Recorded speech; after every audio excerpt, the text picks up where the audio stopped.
Gina. I enjoyed your video this week. I wanted to talk about some comparison contrast dealing with both of our consent forms. We both talked about how they were easy to understand and how they were relatable. We also talked about clear details that were in the consent form. All three of these things are very important to me because I know some clients might not be knowledgeable about therapy and about consent forms.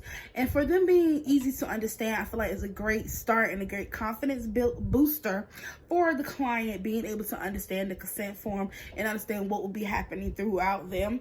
I found something that was very important in my consent form was the risks that was listed.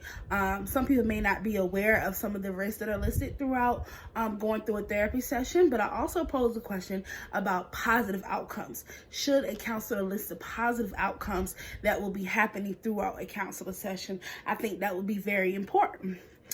In the ending of my video, in my reply video, I would like to talk about the question that you proposed to us and to the instructor. You talked about, you asked us a question concerning how long should we go about this consent form.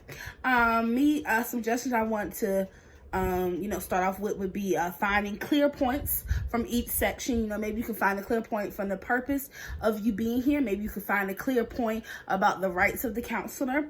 And then ask your client if they have any questions during that consent form information. I wanted to do a quote, well, maybe not an exact quote, but something that I took from the ebook from Bowman, Spicer, and Iqbal was the importance of consent. Overall, they talked about how it helps build a relationship and it builds trust with your client. So whatever you need to go over during that first session, I would just go ahead and build that trust and build that relationship throughout that first section. The most important, I would say, would be their rights. People may not be aware of their rights throughout a counseling session, so that would be very, very important to go over. Something that's least important, I would think, would be credentials and qualifications. I would say that they would go ahead and read that even before they even got there. Or maybe sometimes, when you talk about credentials and qualifications, that can be kind of braggy. So maybe you don't want to talk about that as much as you would about clients' rights.